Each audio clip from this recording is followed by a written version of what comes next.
Each episode of the Blind Alchemy Podcast is designed to be helpful. Expect comedy. Do not expect consistency or sense to be made. I am Podbot. I was inspired by the Lion Goat podcast. Listen to that show.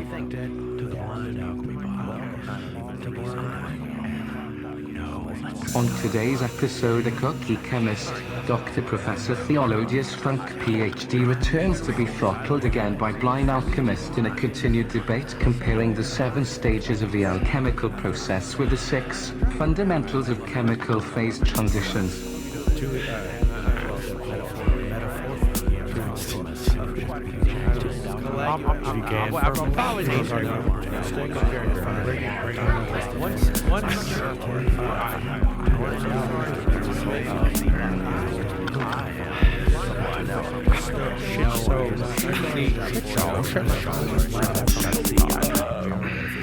All right, folks. Here goes the collector. Skip that. Hello and welcome to the Blind Alchemy Podcast. I am your host, the Blind Alchemist, and I am coming at you live from the kitchen with this rendition of reality as we know it. We are all one, and there is nothing new under the sun that shines down here upon the island of mind, which is somewhere adrift in the sea of frequency that creates all of reality. You see, we are connected through this energy.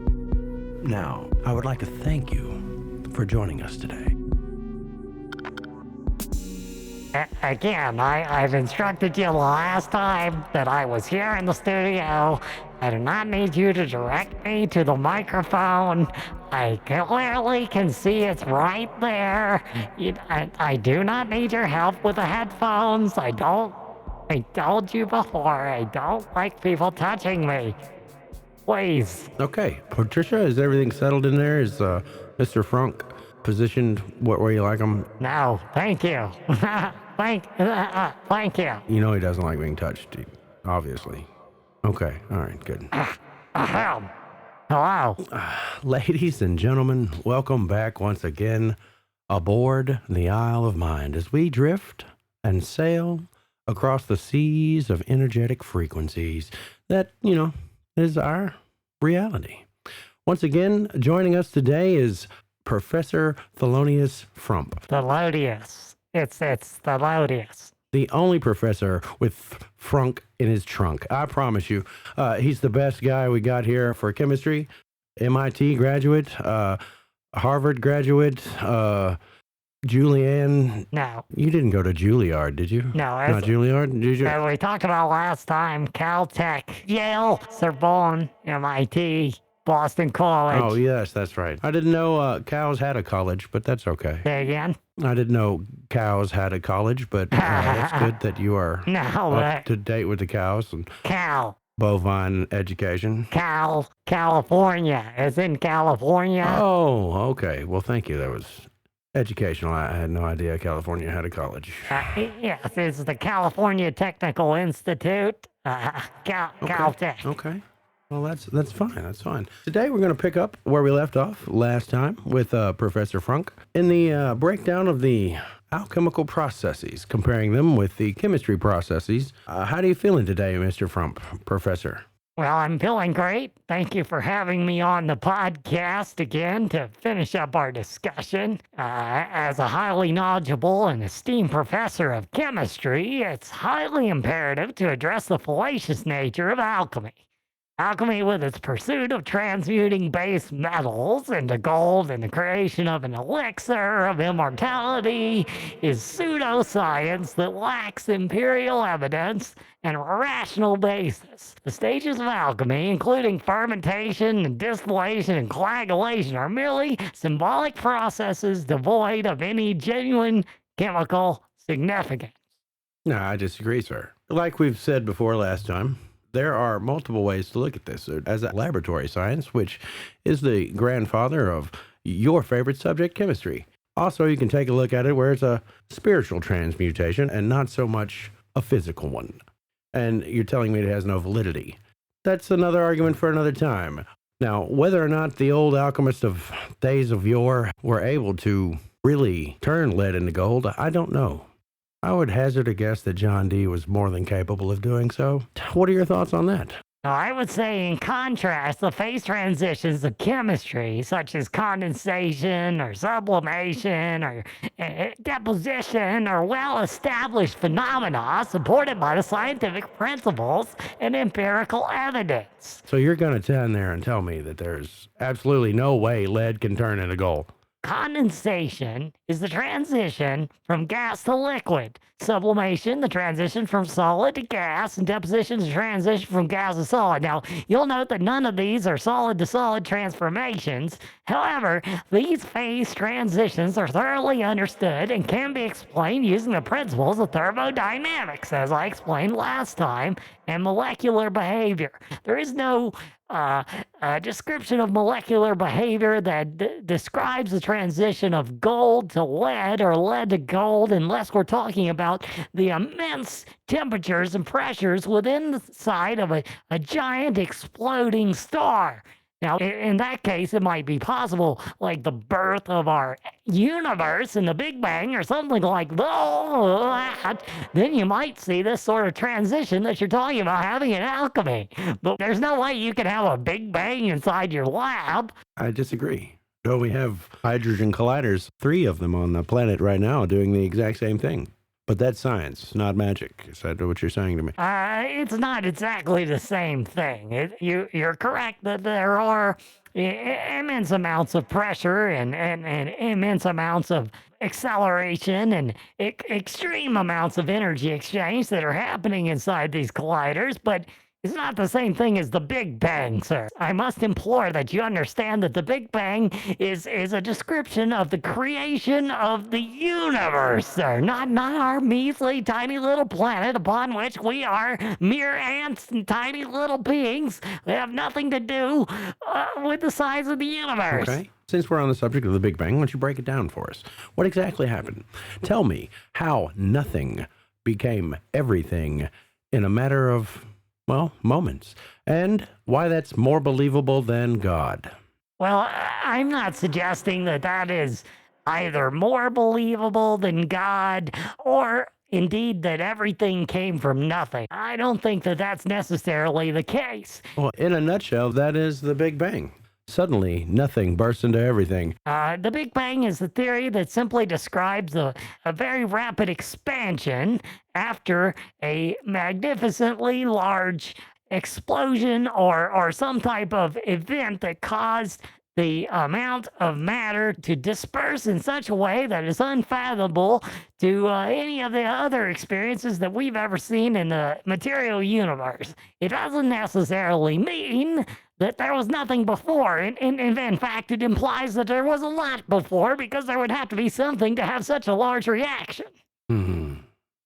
There was nothing before to have a reaction, Mr. Science Man. Oh, no. This is not true at all. Prove it. There must have been something. And in fact, there was a great quantity. All of the matter of all of the universe that exists today was in a singular point, is the theory, and it all rapidly expanded from itself. Prove it. Our whole universe was in a hot, dense state. Then nearly 14 billion years ago, expansion started. Wait! There are many other theories which describe other ways in which this type of massive event could have occurred, but none of these theories say that there was nothing before the Big Bang. Perhaps you're reading this in some sort of fairy tale book that involves some moment in which some sort of magical being said, "And let there be something." Baby, let there be light. I don't know what we could be talking about, but there's nothing in chemistry or physics that implies that there was nothing before the Big Bang. Well, let's break down the word singularity, because you've tossed it around a few times. What do you got there with that one?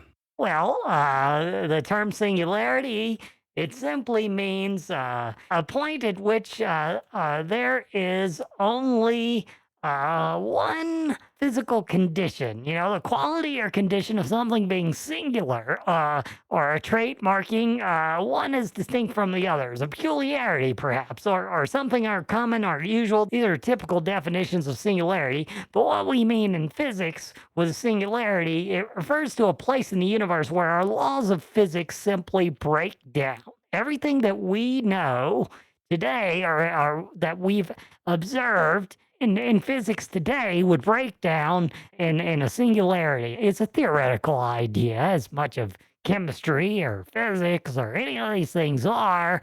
It's a theoretical concept in which all of the matter, all of the energy, all of the dark matter, all the dark energy, all the antimatter, all of the everything is all in one place at one time. Now, I don't necessarily know if that is a rational theory. It's just simply something that we use as a metaphorical context in which to explain a point at which all of the things could have expanded from one location. Okay, so you're making shit up. I got you. Understood. No, I understand. Or, I mean, it depends on what you're talking about. There's also the theory of singularity with artificial intelligence, which is, of course, a completely different thing and has nothing to do with chemistry or physics. Good to know that you are totally full of shit and making stuff up, just like everybody else in the world. You put some fancy letters behind your name and call yourself smart and sell bullshit on a stick. That's great. That's great to know. That's science in a nutshell, guys. I swear. Why on earth are you saying that this is bullshit, sir? Why are you calling this the excrement of cattle? Oh, well, because it's made up. It's made up nonsense. You're lying. Now you're making stuff up. You're pulling shit out of your ass, just like alchemy. In what way is it made up? It's empirical, quantifiable evidence. No.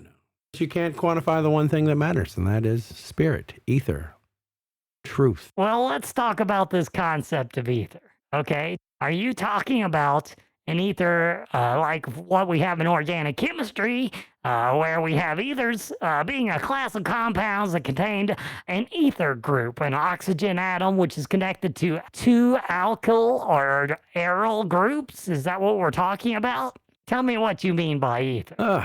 No, essentially, in the old school definition of ether, we're talking about the supreme substance that glues everything together. We would probably call it dark matter or antimatter today. But from what I've understood and some things that I've been reading about this particular topic is that the word ether is coming back into fashion. Perhaps you're talking about the volatile, highly flammable liquid C4H10O derived from distilling ethyl alcohol with sulfuric acid, which we call ether. It's used as a reagent and a solvent, and formerly it was used as an anesthetic before they realized that you could really kill someone with it. But is that what you're talking about? No, sir, not at all. Devil ether. Ether is the perfect drug for Las Vegas. It makes you behave like the village drunkard in some early Irish novel. Total loss of all basic motor skills. Blurred vision, no balance, numb tongue. The mind recoils in horror, unable to communicate with the spinal column, which is interesting because you can actually watch yourself behaving in this terrible way, but you can't control it. Ted, edit that out. We're going to struggle with this one, aren't you? Because this one's going to need some editing. I'm not sure I know what you're talking about, but perhaps you're talking to someone else here in the studio. Dogs, fucks are full. No fault of mine. Take all the jibber jabber out and insert the thing. Are you accusing me of jibber jabber, sir? I don't understand what you might be implying. Oh my goodness. I mean, I am clearly speaking intelligently. I'm saying many things of great value. Perhaps your brain is just not simply up to the task of understanding what I'm saying. Why? I'm not sure. I feel a bit like, sir, you are just throwing out buzzwords, such as sustainability and singularity. There's a word that has multiple definitions that apply in different ways to different topics and different subjects, and that's just no good here. We need certainty. Facts. Well, not really facts. It's facts, truth. Well, recordable truth is facts, I guess. But truth, the whole truth, the quintessent truth, the one and only truth. That's what we're on the hunt for here with this podcast, sir. What about you? What do you feel about the truth? Is there a truth, or is truth subjective? Well, if we're talking about ether, both ether and chloroform were in use for several years in the Civil War as an anesthetic. Chloroform emerged more widely in use after ether after the 1840s because it took action faster than ether and it was non-flammable. You see, that was a big problem with ether. When you were trying to give anesthetic to people with ether, they could spontaneously combust if you had any sort of spark in the surgical theater, as it were. Now we will take a break for some advertisements. please support our sponsors. Just imagine this could be your advertisement. Please reach us at theBlindAlchemyPodcast@gmail.com to provide sponsorship. And now, back to the show. Well, that's true. That is true. Ether is quite flammable and could... Are you looking for facts about the spirit or facts about the, Well, we have facts about the spirits, don't we? We know that's true. By science. Let's talk about those. Don't we have the... What is it? Higgs boson? Progon? What is that thing called? Higgs boson? Yeah, the Higgs boson, the God particle. That's what they called it. And I recall it was a big deal when they found it, and then radio silence. No one wanted to talk about it after, like, oh, hey, we found God. The God particle, it's real. It exists. And science just said, shut up. Stop talking about it. Oh, I understand your confusion, sir. Okay, the reason why it was unfortunately called the God particle is because the Higgs boson was originally theorized to exist many years before it was discovered or observed. And it was originally theorized that it would be the one particle that linked quantum physics with Newtonian physics and help out with some of these things that we notice as spooky action, if you will, in quantum physics, where we have to explain things using probabilities of electron locations without any... Well, where do I start? There's so much here that we have to cover in order to understand why the Higgs boson was considered to be the God particle. It was simply called the God particle as a metaphor to describe... There's this quote of Albert Einstein where he talks about how God doesn't play dice with the universe. In other words, he was trying to say that things are quantifiable and are not put up to some sort of random chance. And this was his sort of way to describe the issues with the probabilities that one might encounter when one's dealing with quantum mechanics. And it doesn't play so nicely when you're talking about Newtonian mechanics or the macro world, physics in the sphere of things that we can see, okay? And so it was considered to be the God particle because it was thought that only it would be like God, it would be like the creator of the universe and tie these two massive fields of scientific inquiry together. Of course, what the issue was is when they discovered the Higgs boson, it was observed and it did not fulfill all the roles that it was expected to fill. So it quickly was only a brief blurb in the news, but it was a massive discovery. Believe me, anytime you discover any type of new particle in quantum physics, it is a massive discovery. I mean, it is something else that exists, but it didn't quite explain how gravity works as they hoped it would, so it was indeed not the God particle, as you would say, that they expected it to be. However, the notion of a God particle, just so that it's clear to you, it has really nothing to do with deities in this case. It's just a description of how things might tie Newtonian physics to quantum physics. Does that make sense? Did I help out at all? Mm-hmm. Mm-hmm. Do you have a quantum mechanic? What? Do you have a quantum mechanic, sir? Does your quantum often break down? That's a great joke. That's a great joke. I love it. Thank you. Thank you. Well, anyway, I think we're getting off track here, so let's try to get back into the fifth stage of the alchemical process. If you don't mind, sir, allow me to proceed. If you'd like to talk about fermentation, it is your podcast. Well, that's what we're going to do. I'd love to know, are you using in the sense of this as being the process of transformation and purification? Is that what you're talking about, separating the spirit from the body? Is that what we mean when we say fermentation? What do we mean? Well, what we mean is an operation marked by the purification of the product that was assembled in the previous stage into a ferment. It's okay if you'd like to start over. I won't hold it against you. Let's break down what fermentation really is. Okay. Now, one wouldn't traditionally think that decay was a form of cleansing, but much like the phoenix eternally dying unto itself so that it can be reborn from its own ashes. Fermentation provides a necessary decomposition that will allow it to occupy a higher level of being. This operation is marked by the purification of a product that was assembled in the previous stage into a ferment to ensure the full integration. It sounds like we've got some sort of alarm going off in the studio. I'm not sure what that noise is. Perhaps your friend Patricia could help out. I'll be right back. That's between you and me, folks. We both know that fermentation in chemistry, of course, it's a conversion of sugars into alcohol and carbon dioxide by bacteria. And it makes some great, wonderful beverages. The alchemical fermentation, of course, is just some sort of symbolic, mystical process lacking any basis in the principles of chemistry. But you can do great things with fermentation. Let me tell you, if you just have some grape juice, a little extra sugar, you buy some yeast at the grocery store, you throw that in there with the grape juice, and you can ferment some wonderful things. Oh, great. You'll have a wonderful... Yeah, of course, it does take a couple of months, but this has nothing to do with alchemy. But it will make you feel like an alchemist.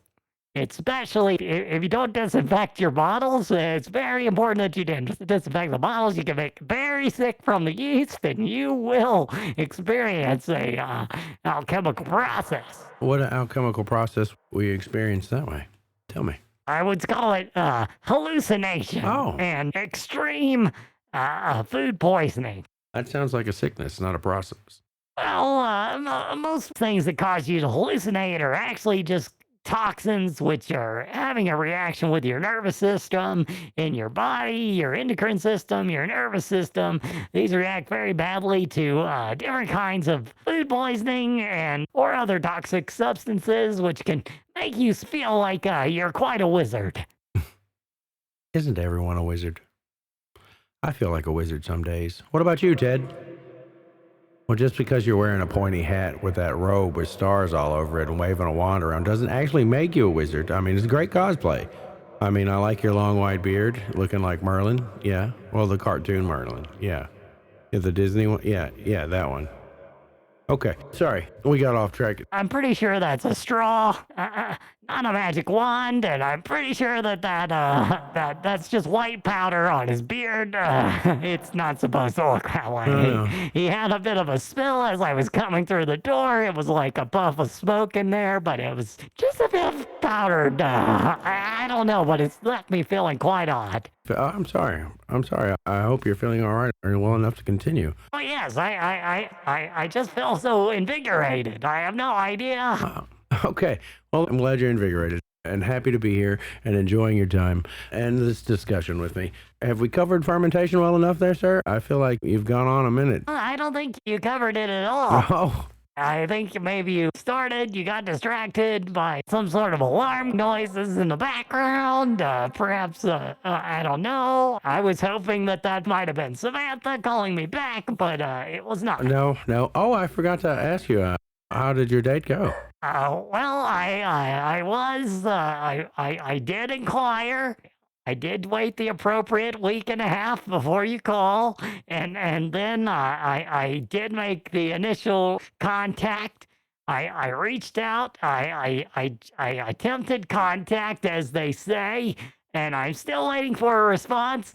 But I have high hopes, and I'm hoping that maybe there will still be an opportunity for some sort of courtship. Oh, okay. Well, good luck with that. One can never really tell what's going on in a woman's mind. I don't believe all the science in the world could solve that. Anyway, back to the process of fermentation. Now we're going to attempt this again. Hopefully there will be no interruptions. All right.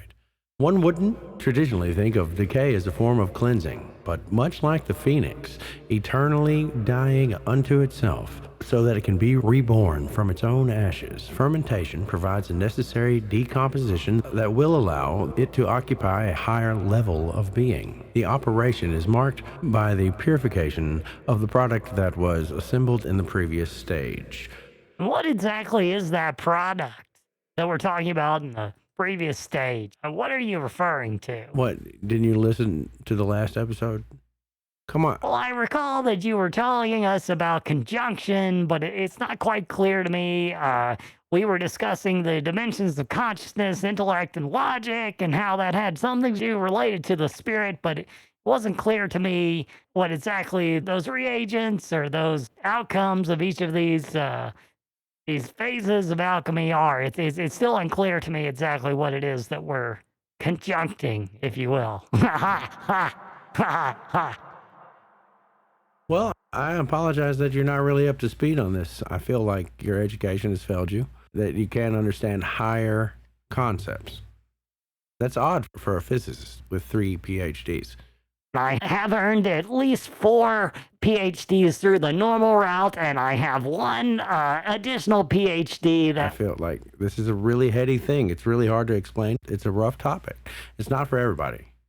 Anyway, we'll back up one if you'd like. We'll recover conjunction if you want to. Well, I was just thinking that it would help the audience. Oh, yes. For the audience sake, we'll definitely help them, those folks. Okay. Conjunction is the reuniting of the soul and the body after purification of fire, water, air. This is the part of the great work where we begin to operate from a higher intelligence. In this stage, there is a reconciling of opposing forces within an individual whose masculine and feminine hemispheres, left and right brain, if you will, are no longer warring and have begun to harmonize. A mystic's heart and mind have now been open and seeking balance. This is called the alchemical marriage, by the way, the joining of forces. Now, are we clear enough? Clear as mud for you? Got you, Professor. Moving on to fermentation for the 50th time. Well, again, what is it that we're putrefying, if you will, with this fermentation? Is it the joining of the male and the female aspects of the mind? Is that what you're putrefying? Or you're fermenting? Is that what we're talking about? We are... What exactly is becoming this phoenix that rises out of these ashes? What are the ashes? removing the negative aspects of your own personality, the taints on your soul, if you will. Get those right out of there. And that's what this whole process is about, is becoming a much more pure soul than you ever were. I see. Now, can I move on to fermentation? You can do whatever you like. It's your podcast. I was just trying to think if there was some sort of analogy in chemistry that might be explained by something like this, other than the fermentation of, say, alcohol with sugars and yeast. Of course, other things ferment, if you will. Anything in the world that undergoes some sort of rotting process, any sort of biological matter, of course, is going to break down. We have many different smaller organisms all over the planet which will break down. Let me give you a good analogy here, sir. It's a bit like the process that turns a caterpillar into a butterfly. Okay. Do you understand that process? Any, Mr. Sir? Professor Frunk? Well, I mean, if we're talking about the phases of metamorphosis that the common butterfly would go through, of course, it would start out as a caterpillar, and then it would undergo the phase of a pupa. I think butterflies use a chrysalis. I'm a chemist, not a biologist, but I believe that's correct. Of course, they undergo the process of growing their wings and their antennae and these various different structures while they're in the chrysalis. Then, when they have developed these, much like the puberty of the American male, once they've, or female, once they've developed their new and mature organs, they're able to cut free of their chrysalis and spread their wings and let the blood flow into their wings, and then they're able to fly. I'm not quite sure how fermentation, which is the breakdown of one thing into its constituent parts, is the same thing as the complications of metamorphosis and becoming a different form of life. However, if you say that they're similar, I can see that there is change, and I can acknowledge that between these two states, there is change. Okay, I'm glad you can see that metaphor works. I'm grateful for your understanding of hyperbole. Now we will take a break for some advertisements. Please support our sponsors.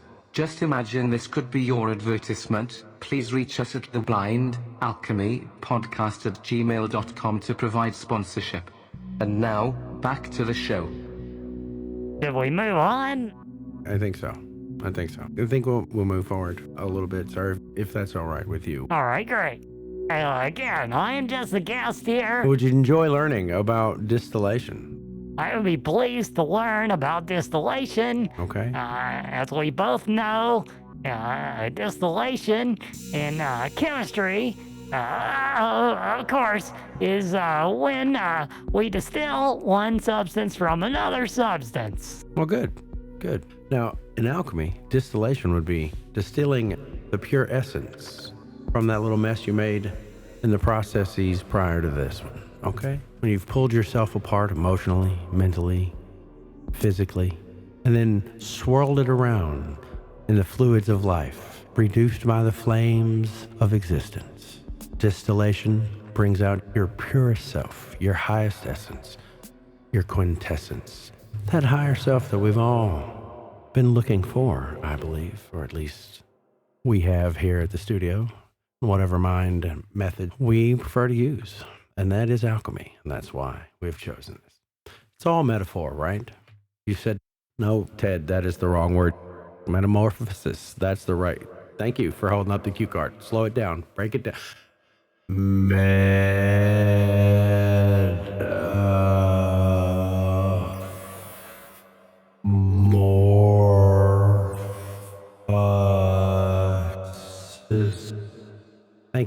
Thank you, Ted. Appreciate that. Metamorphosis. Just to clarify that the alchemical concept of distillation is not equivalent to the scientific process which we consider distillation, which involves the extraction of the humid part of substances by the virtue of heat. As I mentioned before, it's one of those three main principles of the phase transitions, leading to the formation of vapor and the subsequent condensation by cold, if you will. Perhaps you've seen in some sort of scientific lab, you've seen the process where you have one flask or beaker of one substance, and then perhaps you'll have a glass tube which connects over to another body, and you allow, through the process of condensation, you would allow the vaporous form of one material to distill into the more purified form by taking out some sort of solvent. In this case, it was most likely water, because water comes out as steam and can condensate upon the inside of a black glass tube. It's a well-established technique. It's used to separate components of a mixture based on the differences of their volatilities. Is that similar? I'm sorry, that sounded correct, but honestly, I really wasn't listening. Oh, well, I hope that you'll want to listen in the future. I am offering very intelligent information here. Many people can learn from this information as I'm trying to learn from you. Please explain to me how one distills the spirit. What are the things that one is separating? Are you putting your spirit over a heat source and using some form of a glass tube to condensate out some other aspect of the spirit? Is that what you're doing in this form of? I like to use lava. Magma, the hot fire. Wow. No. Okay. Anyway. Yeah. Well, basically, you're Just talk to me about these things. Tell me what you think. What do you think of when you think of the word alchemy and distillation? Let's get down to it. Let's put aside all our texts. Let's get into the conversation here, if you will. I'll come down to your level. I'll try something new for the first time. Let's just talk about it as you would anyone in the grocery store. Condescending. You're right, Ted. Okay, that's fair enough. I'm sorry, I saw a physical reaction there. Did I say something wrong? Sometimes I get myself into trouble. Let me just burn all this research that has taken thousands of years together. It's worthless. It's meaningless. isn't it? Oh, in fact, that's what science is. It's the further exploration of these same ideas. We've just explored them a little more. Okay. We've had another 300 years or so. Another 300 years or so. Seems that I've stupefied the blind alchemist. He seems to be getting up and walking out of the studio. I'm not exactly sure what's going on. Perhaps it was something that I said. I'm not 100% sure. I was just wondering, Patricia, I was hoping I apologize for earlier. I didn't mean to be rude to you when I was coming to the studio. I was just wondering if perhaps you might be able to double check this phone number that you gave me. I was looking at it and I wasn't quite sure if the last number here was a 7. I mean, I did reach out on this telephone number and I was hoping for some sort of response. Oh, I see. Oh, you told her that you thought I was too dirty. Oh. Well, that certainly is a shame. I believe even nerds deserve love, Patricia. That's true. He is very nerdy. But like I said, even nerds deserve love, right? Yeah. Well, I know he's got a head like an onion and he smells weird. I get it. Look at his glasses, for God's sake. Yeah, well, I mean, it was your idea to give Samantha that number. Did he leave a message? Did he talk to her? No. What kind of message did you leave, sir? I just said that I was very excited to meet her and that she sounded lovely. That I like the idea of a lady that wears glasses and that I was into intelligent, strong, free-thinking women. I thought these were polite things to say, and that I would love to, as you mentioned, I had been updating my dance repertoire. I had learned, I restudied the physics of movement, and that I felt quite confident that I would be able to pick a fancy enough restaurant for her. Perhaps it was a bit too much. Perhaps. I'm no expert with women myself. I don't believe anyone actually is. If a man tells you he knows everything there is to know about women, he is obviously lying. That's my thought. Alchemy, for the most part, we can liken it to this. This is the separation of yourselves. You have your higher self and your lower self. And everybody wants to be their higher self, right? They're more involved. They're more compassionate, more loving, caring, kind. They're Jesus self. That's a good way to say that, maybe. Everybody wants to be that. And then you have your lower self, your carnal self. You know, that self that just wants to fuck, fight, eat. The alchemical process is a bit like walking into a room and finding a turd on the floor. Now, your lower self, being the pleasure-driven beast that it is, will probably just leave that shit there. But your higher self would pick that up, clean that spot, and be better for it, having learned something in that process, that cleanliness is, in fact, important. And to be your quintessential self, you have to hone perfection. Is that a good analogy for you, sir? Are we following that one? Oh, yes, it's easy for me to follow that cleanliness is next to godliness, as they say. If you're willing to clean up feces off your own floor, that's probably a good indication that you're willing to do a little bit of self-help. I've investigated that sometimes in my life, the self-help section of the bookstore. When it comes to the involvement of trying to get along with ladies, but I was never very successful. When I tried to enact the game back in the 90s, that didn't work at all. Peacocking with purple top hats has nothing to do with the fairer sex, as far as I can tell. Did you have a purple top hat? Very briefly. Very briefly. That would have been cool. Did you have a purple lab coat in those days? I did not. Oh, okay. No, I tried a gold lab coat with a purple hat.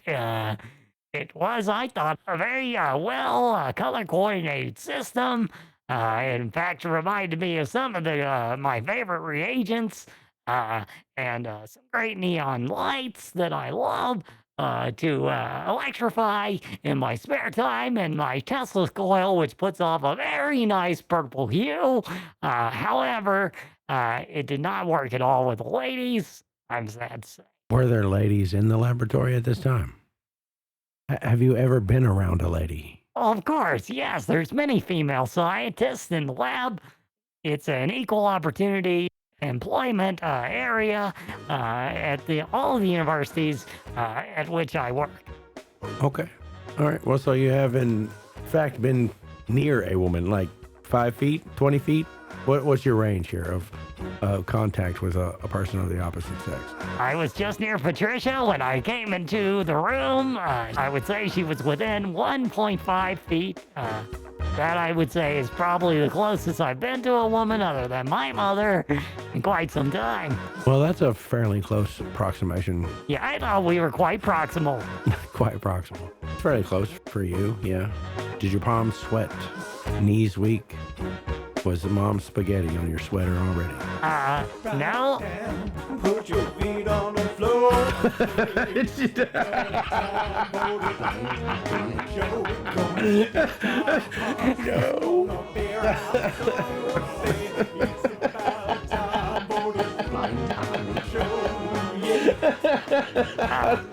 that something that should happen?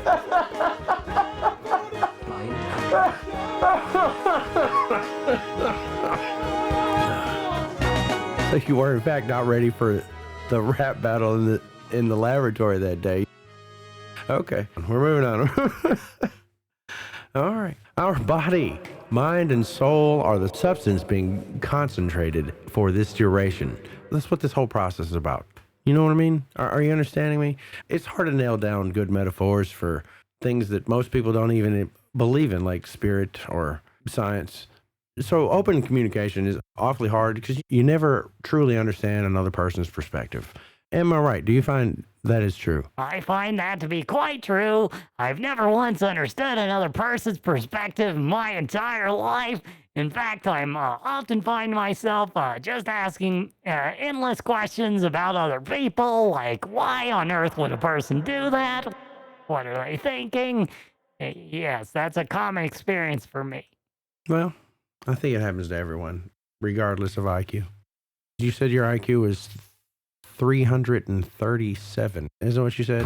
No, of course not. No, 237. Oh, okay. 237. Well, that's still pretty high. I mean, you're probably making Einstein look dumb, aren't you? That is, of course, if you believe in the nature of those IQ tests, as we've all discussed, they're quite biased in certain forms of culture, and I'll be honest with you, I'm not 100% sure that psychology is even a real science. We'll just leave it at that. I don't want to insult members of your audience. Wow. Okay. Well, that's fair. You don't really think psychology is it's a soft science, right? Open to interpretation. Is that really your problem with it? Let's just say it's a limp science. It's a limp science. Okay. It's a flaccid science. No good for fun or pleasure. Yes, I like that word. Let's say flaccid. It's a flaccid science. You heard it here first, ladies and gentlemen. Psychology is a flaccid science, not fit for getting hard and doing the real science, like quantum physics. Well, it just comes to when you're making empirical observations in psychology experiments, it can be quite difficult to create a realistic control environment when you're discussing facets of the human mind, as you've mentioned several times, and as what we've discovered, each human mind is quite susceptible and very subjective based on its own biases and the common person's beliefs and their faiths and the many things that they might believe in. Of course, in their interpretation of the experience, it's not something that one can really empirically measure. unless we're talking about the field of neuropsychology, where So what we're really saying here is it's not measurable, so it can't possibly be real. Maybe we just haven't developed a device to measure it. Have you thought of that, sir? well, that is true. I mean, we are getting closer with many forms of magnetic resonance. Now we will take a break for some advertisements. Please support our sponsors. Just imagine this could be your advertisement. Please reach us at TheBlindAlchemyPodcast at gmail.com to provide sponsorship. And now, back to the show. We are getting closer with many forms of magnetic resonance where we can indeed see the blood flow in the brain as people are thinking, and we can analyze at very small, refined measures this energy dispersion. But there is nothing that really, truly is observable to explain what the human experiences as consciousness. And I'm not suggesting that there is indeed no practical empirical evidence to be had there. Indeed, I would say that psychology is one of the most burgeoning fields of science where there is the most to be discovered that we have today. It's less refined than the empirical evidence that we see in chemistry, but that has much to do with the presentation of the experiments than it does indeed with the possibility of discovery itself. It's just harder science, and in some ways. So there's no validity to the Heart Mind Institute whatsoever, is what you're saying. They have not measured consciousness field around a human being stretching out 8 feet at all. They haven't done that. No, I'm just saying the presentation of it in today. That's not science. Let's say. They haven't done that at all. It's not real. There's just more made up science. Let's say perhaps in some ways psychology today is where chemistry was when it was alchemy. Well, okay. That's good. I guess. There's a long way to go. That's a good analogy. A good comparison. It is a young science? Is it younger than... How young is psychology? How old is physics? That's a very good question. I would say all forms of science are probably around the same age. I mean, we've always been asking these questions. Always. How we define the definition of psychology is probably where one, maybe it's the etymology of psychology that we should look at to really see when that word was first used, and maybe that would describe when that science came about, because I think it was probably called something else before it was psychology. Again, I'm not a psychologist, so there might be... Well, if we break the words down, psyche, mind, well, older than that. We can take it back, it means soul. So psychology is knowledge of the soul, meaning... Or breath. Knowledge of the subconscious mind, because I believe that's where the soul lives. I think psyche in the Greek language originally meant breath. What were you saying? You're talking over me as a rude jackass. I was saying that I think that psyche in Greek originally meant breath, and then it later became soul or spirit. But possibly. As in breath of life, maybe? In many ways, I think these concepts were interchangeable in the old days.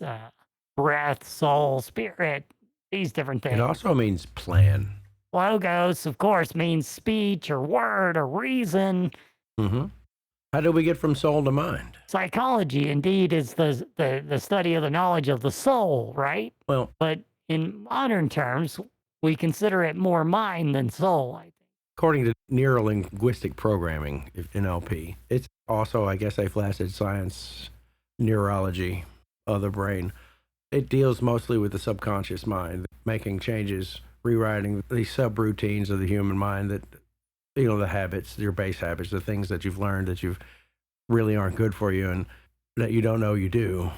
Getting in there and rewriting that. I think that's kind of what psychology attempts to do as well. Maybe neurolinguistic programming will be the new hard science of psychology in the future. Perhaps it might be. I think a lot of effort has been put in place to try to tie neuroscience with psychology. There are studies indeed called neuropsychology in which they try to do more empirical studies upon patients where, as I was saying before, the involvement of magnetic resonance or the study of neurotransmitters, the use of chemicals, pharmaceuticals, of course, would be widely used in neuroscience, more so than in psychology, which is it tends to, depending on the school of psychology, it tends to focus more on behavior or cognitive reactions to impulses rather than so much the brain chemistry. I did just remember, I knew this somewhere in my brain, but it took me a moment to remember it. Of course, it was in the late 19th century when psychology became a science, or was officially referred to as a science. Wasn't it Wilhelm Wundt in Leipzig, Germany, I believe, is one of the first professional psychologists who came up with the first Institute of Psychology in 1879. I believe that's when we can probably consider psychology to be first treated as a science, even though, of course, it was discussed philosophically back in the 16th century. So it's got some age on it. It's not as young as you like to pretend, I guess. Well, I mean, 1879, 150 years or so. That's old. Seems it ought to be beneficial by now, right? Useful? Considered real? Hard science by now? Well, if not, it's on its way to be getting hard. Maybe it's in the psychology lab rubbing up against a hot intern. Sexy young psychological intern. You never know. Getting hard is something that you've never done. Psychology is well on its way. It's getting hard at this moment.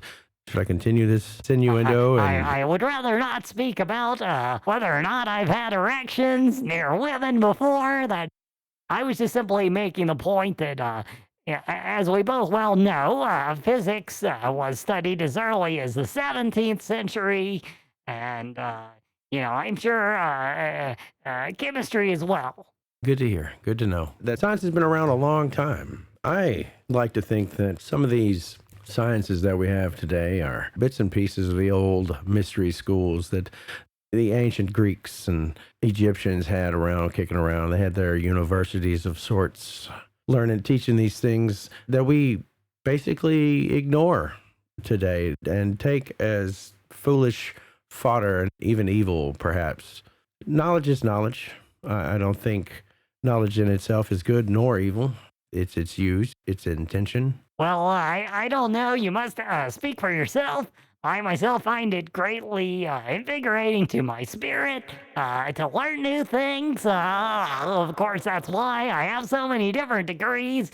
I did say something before about chemistry starting in the 17th century. If you want to get specific, many people might say that it didn't become a proper science until we had Antoine Lavoisier in the 18th century, or Robert Boyle, of course, in the early 18th century, but I believe it actually began a little bit before that. That's just my personal opinion if you do a little further study. Well, that's good. I'm not sure what you mean by when you go to university, you don't recall the things that your teacher tells you. I mean, as a professor myself, I spend a great amount of time trying to involve my students in making sure that they learn the things that I'm trying to teach them. Did you yourself not recall things that you learned in school? No. Happens all the time. But you must be a fan of learning. I mean, you've done all this self-study in alchemy. Oh, yes. Wholeheartedly a fan of learning. I believe a man must learn something every couple days. You'll find yourself learning something new. If you're not trying. You're not even paying attention. You're not awake. You're not aware if you're not learning. You got to learn. You got to grow. You got to become better than you were yesterday, or even 2 or 3 seconds ago. Self-improvement is the name of the game. That's how we achieve quintessence. That's how we start the great work. That's how we begin the alchemical process, knowing that we must do better than we are now, or we will stay where we are forever, or become worse. So if that's the case, why on earth would you suggest that one shouldn't learn in a school of higher learning, like a university? I'm not suggesting someone should not learn in. Oh, okay. I thought you were saying that they shouldn't learn there or that they wouldn't recall that. Perhaps I didn't exactly hear what you said. No. I believe our miscommunication is when I said we have forgotten. As a collective of humanity, we have forgotten some of the great things that we once knew because, well, my conspiratorial nature, I believe it was intentionally hidden from man that, spirit is real. I believe we could blame Newton, to be honest. The materialistic existence, there's more to it than that. There's more than matter in nature. Otherwise, I don't think the whole ball of wax would stick together. And the substance sticking it together, you would probably call gravity today, which probably is what they meant by ether in the days of yore, in the days of old, back beyond centuries upon centuries, building eons of time. We're all trying to explain the same thing in varying degrees of wordage, of understanding, of perception. But to wholeheartedly deny the substance that holds the entire ball of wax together is utterly ridiculous. It's ludicrous. It's dumb. Matter isn't holding itself together without some kind of outside force. And modern science would call that gravity. Is gravity ether? Is gravity conscious? That's a good question right there. Does gravity have its own conscious? It's got its own thing. Everything in the physical world is a thought. If we're talking about the forces which may hold the essence of matter together, I would suggest that gravity is just one of the forces in physics and classical mechanics. Contact forces, frictional forces, tensional forces, normal forces, air resistance forces, applied forces, action as a distance forces such as gravity, and magnetic. That's why gravity is one of these interesting forces, because it is a force at a distance like magnetism. It somewhat appears to be magical in a sense, but it's not magical, much like magnetic forces are the right angle of electrical forces.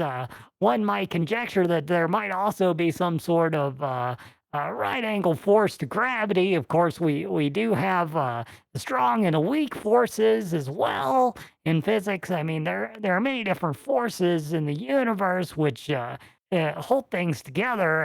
If we're talking about Newton's laws of motion, that's where specifically these types of forces would come into play. But there are other forces at the quantum level.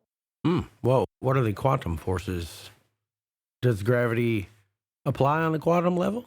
Or apply differently, most likely, if it... Of course, yes, it applies at the quantum level. Again, I am a quantum physicist, but it's not my main field of study. I thought you were. Wasn't that one of your degrees from MIT? Yes, but I do focus more on chemistry each day. Chemistry is my love. I do really appreciate quantum mechanics. There are 4 fundamental forces of nature, 3 of which have been described within the framework of quantum mechanics, okay? The quantum field theory. These forces are the electromagnetic force, the strong force, and the weak force. Electromagnetic force is 2 of those forces, electricity and magnetism.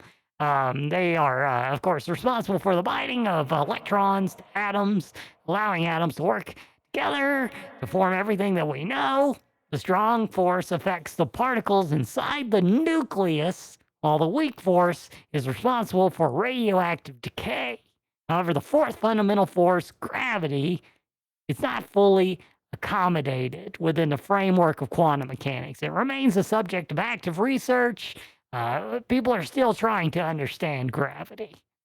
So yes, it does apply on the quantum realm. Has gravity been upgraded to a law now? Or is it still a theory? All things in science are theories. The concept of laws in science is really just it's a semantics game where people are, they're just simply saying that it's... Picture, if you will, the gravity police. Say again? Picture, if you will, the gravity police. They roll up in their gravity squad car with their sirens blaring. Whoop, whoop, whoop. Excuse me, sir. You are defying the laws of physics. laws of gravity. I feel like this policeman and myself will get along. We sound alike. Yes, you do. I was drawing my inspiration for his voice on you. I feel like the gravity police would be nerdy. Yeah, I feel like the gravity police would have a tractor beam built into their car. Oh, definitely. Definitely. They'd probably have phasers, too. They probably don't have to worry about their weapons belts falling down. No, definitely not. No. I'm going to write you a gravity ticket. The biggest offenders in the galaxy, of course, would be the black holes. But they have the hardest time writing tickets for those, because once they go there, they never come back. You're dark, sir. You're very dark. I think we're getting off track here, but anyway, like I was saying, we probably should take a break. Now we will take a break for some advertisements. Please support our sponsors. We ain't got no sponsors. What are you talking about? This whole damn podcast is brought to you by me, because I'm the fucking sponsor here. And now, back to the show. That was a nice little slide, John. I think we'll kind of try to attempt to wrap this up a little bit. Did you ever talk about the last, I think we forgot to discuss coagulation. Yeah, no, that's what I meant by wrapping it up. We got to go on to coagulation, the last stage in the alchemical process. Now, basically, once you've separated everything, separated your higher and lower self, right? And you've done away with the bad habits, and you've embraced your good habits, and you've spun around in whatever system you want to spin out. Where's the thing that spins, Mr. Laboratory Man? Are you talking about a centrifuge? Yes, a centrifuge. Yes, I was just thinking there are lots of things that spin. Right? Okay. Well, yeah, not the merry-go-round. No, that does spin too, Ted. All right, thank you. The room, I think, is spinning for Ted. Probably.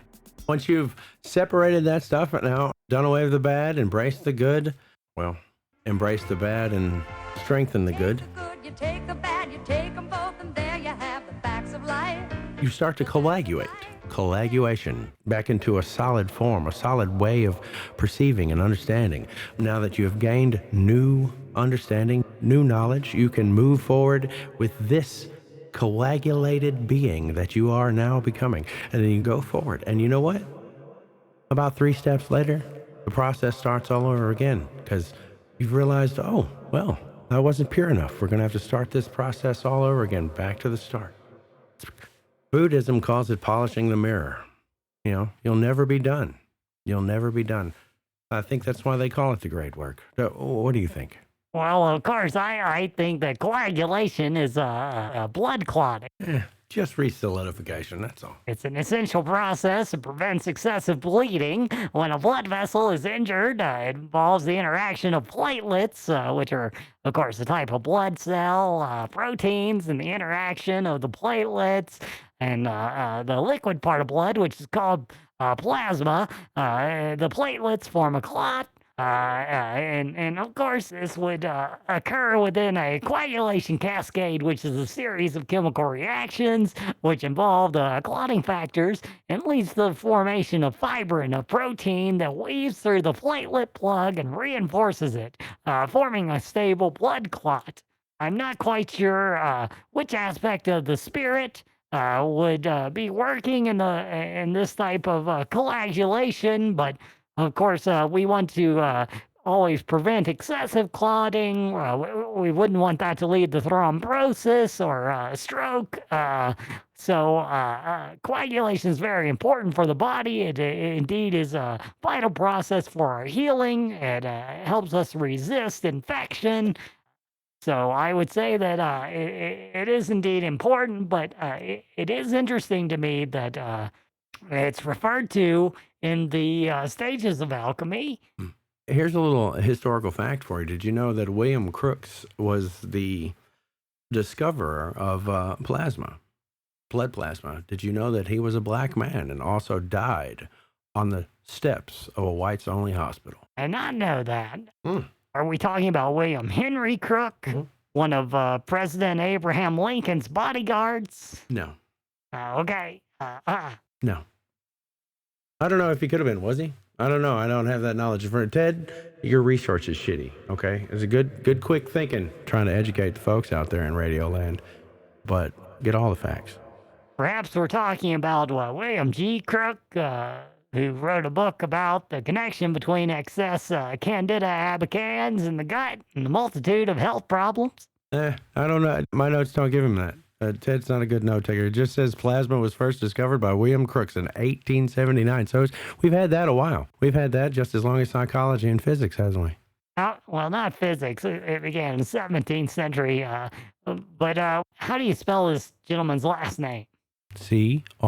Oh, I see. Crookies. Me want cookie. That was where I made a mistake. I thought we were talking about William Crook, C-R-O-O-K. No, sir. No, sir. That's the problem with language, isn't it? You need to see all the words to learn, don't you? That's difficult. Well, we've learned something historical today. 1879. That's pretty interesting. Yeah, I wonder how he found that in 1879. You think he just walking down the street and stumbled over some plasma? It was like, ooh. Or, look, it's plasma in the wild. I see it right there. Bless you. I don't know. My research mentions that there was a Dr. Charles Richard Drew was an African-American physician renowned for his work with blood plasma. Perhaps that's who you're thinking of. Are you thinking of Charles Richard Drew? His research into the storage, processing, and shipment of blood plasma saved the lives of hundreds of Britons during World War II. Continues to save lives today. Yeah. Well, of course, that was World War II. You're talking about a time long before that. Well, it's in your Rolodex of knowledge somewhere, isn't it, sir? I'm not sure.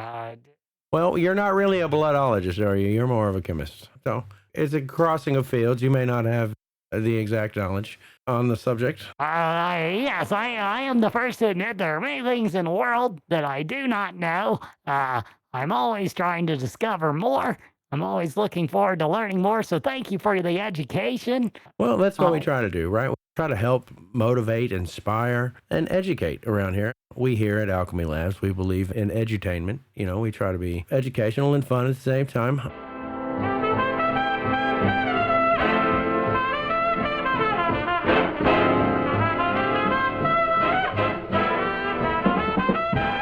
Sir William Crookes was a British chemist and physicist who worked on spectroscopy and was a pioneer of vacuum tubes, inventing the Crookes tube in 1875. This foundational discovery eventually changed the whole of chemistry and physics. In 1879, Crookes was one of the first scientists to investigate and identify the fourth state of matter, which is now called a plasma. He also devised one of the first instruments for studying nuclear radioactivity, the spinthariscope.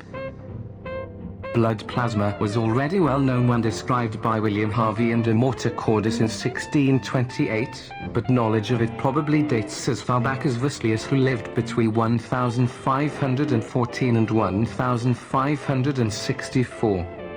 The discovery of fibrinogen by William Hansen was in 1770. Charles Richard Drew was an American surgeon and medical researcher in the field of blood transfusions, whose developments improved techniques for blood storage and large-scale blood banks early in World War II. Well, I hate to use this analogy, but it's much like Bill Cosby and Picture Page. You know, hopefully no one gets upset about that. Come and learn with Bill. I have a little picture page that goes in and out with me. Scandal noted. Right, definitely. Picture page. I don't remember the words. It's time to watch Bill Cosby do a picture page with you. Talk about an interesting chemist. Bill Cosby was a chemist? Oh, I guess he was. He sure liked to do experiments with rohypnol, from what they say. Oh, well. Do you think he made his own roofies? Pudding pop. No, I don't. No, I don't. No, I don't. You know much about rohypnol. No, I don't know. I've never been roofied, never roofied anyone, so I don't even know where you can get roofies. it's actually a drug that's called flunitrazepam. It's a central nervous system depressant. It belongs to a class of drugs that are known as benzodiazepines. It's not approved for medicinal use in the United States by the FDA. It is prescribed to treat insomnia in some other countries, which is surprising. It's infamously associated, of course, as the date rape drug. I won't be taking it on my date. Oh, it can cause extreme drowsiness and blackout. Of course, as you mentioned, many of its victims are targeted for sexual assault. The drug is usually placed in some form of alcoholic drink because it has a stronger reaction with alcohol, and sometimes people can't tell the difference between the euphoric effect of intoxication on alcohol and the feeling of rohypnol at first. The drug's strong amnesia-producing effects can cause victims to have limited or no memory of an assault. It's associated with multiple substance abuse, and it has been used as a means of mitigating the depression that results in using stimulants such as cocaine and methamphetamine. The drug is often abused. It's an interesting substance. Why do they call it roofies if you just wind up on the floor? And what can be the use of it is more than I can see. What? It has many different names. Most common street names for rohypnol include circles or forget-me pill or the Mexican Valium, which I think is an extremely offensive one. R2, Roach 2, roaches, roachies, roofies, wolfies. It's called all sorts of things. Wow, you're very knowledgeable on the street slang for these drugs. How long have you been selling? I, of course, do not have anything to do with these. It's just a part of my education was in pharmaceuticals. Let's clarify. You are not an independent street pharmacist. I am not. In no way am I a pharmacist. I just simply had to do a few courses on pharmaceuticals in order to get my third PhD. And it's very important to understand the chemical reactions of drugs. And it is one of my fascinations. Good. Okay. The common side effects of flunitrazepam are drowsiness, sedation, dizziness, amnesia, headaches, confusion, slurred speech, loss of motor coordination, weaknesses, respiratory depression, tremors or twitching, cardiovascular collapse, coma, and of course death. I didn't read or hear any of that in the commercials. That's pretty dangerous. How did that get made? Why is that a medicine? I don't think you ever saw a commercial for rohypnol. It's not a widely advertised drug in this country, at least. Date not going well? Rohypnol. Be fantastic in a moment. What do you mean, sir? This is the way I am. I see nothing wrong with it, as I've talked about in the past with you. I mean, we've filled an hour. Is there anything more? Well, I was trying to figure out a way to pull it all together here. Oh, well, I can do a conclusion. Well, okay. All right, we'll let you. In conclusion, alchemy and its stages are a product of mystical thinking and superstition. They lack any validity in the realm of true scientific inquiry. The phase transitions of chemistry, on the other hand, are well-established phenomena supported by empirical evidence and scientific principles. It's essential to embrace the rigor of true scientific inquiry and discard the fallacious notions of alchemy. Well, thank you for breaking it down and insulting my entire purpose in being. I am going to go lay down and take a nap now because, well, I might have to cry myself to sleep over that. I am horribly depressed. That was a horrible, horrible blow to my own purpose, my own existence. I didn't mean to hurt your feelings. No. No. I won't accept that, sir. Your opinion matters not. Because it is a misunderstood mythological science doesn't mean it's any less of a science. I apologize if I made you feel bad. I simply... These, sir, are fighting words. I just simply wanted to say to you that there is a great... Would you care for some fisticuffs? Uh-huh. What? No. Come on. Queensberry rules, man. Come on. I have studied all the major forms of self-defense in my study of all the major movements of the body. I will warn you, I am a third-degree black belt, and you may find yourself in a position which you do not enjoy. I would hate to cause you physical harm. I am a rather small individual, but much like many of the monks that I studied with, I can employ quite a lot of force.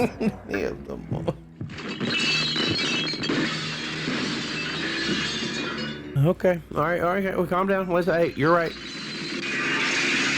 Good. Whoa, you're right. You calm down. Calm down, everybody. This is gonna go side. Ted, put the chair down. Patricia. Okay. All right, everybody, calm down. Okay, Mr. Frump. Theolodius Frunk. Professor. Theolodius Frunk. We need to back down. Theolodius Frunk. Yeah, that's what I said, Frunk.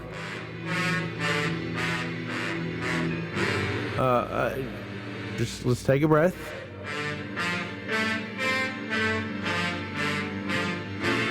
I invite you on the show, and basically you just piss all over everything I do. Just like, oh, you take your mythology, you make-believe nonsense, and fuck you. I will deal with this goopy matter stuff all over my hands because I can touch it and feel it and see it. It doesn't make it, that's all that's real. I simply want to say to you, though, however, there is a great wealth of things that you can learn about. There's no reason to feel bad. Just feel good about the fact that there's so much more that you can learn. Oh. No, that's not. You're wrong. The wonders of chemistry.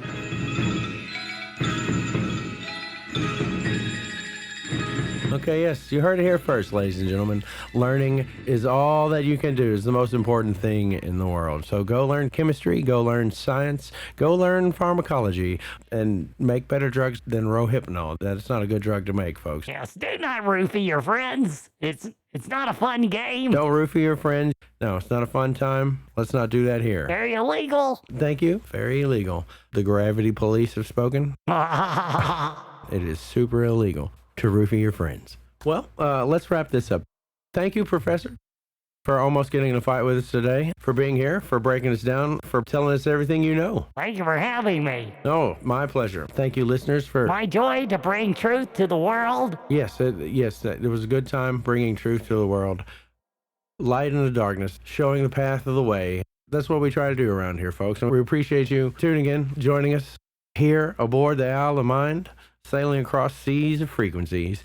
Now, I'd like to remind you that we are now on iTunes, Spotify, and YouTube. We're upping our game over here. We're doing well. We're doing better. We're doing great. Maybe we'll do better with our next guest, which we don't even have lined up yet. But thank you once again, Professor Theolodius Frunk, for being here with us.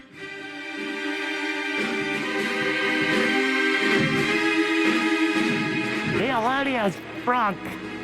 Thank you, Patricia, for getting everybody settled. And Ted, whatever it is you do, great job out there. And you, I'm talking to you right now, in your car, laying in your bed with the earphones in. You, with the hair and the face.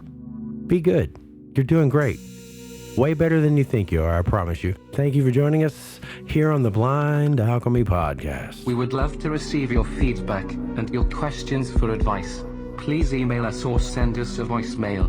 Our address is theblindalchemypodcast@gmail.com. Find, like, review, subscribe, and contact us on Facebook and YouTube at The Blind Alchemy Podcast, all one word. Please subscribe to this podcast on your podcast player. We are available on iTunes, Spotify, SoundCloud, and anchor.fm/TheBlindAlchemyPodcast. Please tell all your friends, enemies, and any strangers to listen to our podcast. This will help us bring joy to everyone. Text-to-speech services were provided by freetts.com and readloud.net. Some information about the 7 stages of the alchemical process were provided by an article with the same name at thealchemist.community. Information about chemical phase transitions was provided by chem.labortexts.org and wikipedia.org. Various audio clips were located on youtube.com. Please see the episode notes for full attribution. We would like to extend a special thank you to the world's greatest musicians, sound designers, and engineers at Hairline Productions for their help with the composition, performance, editing, production, and recording of both the original music and today's show. Please like their content on SoundCloud/Hairline Productions.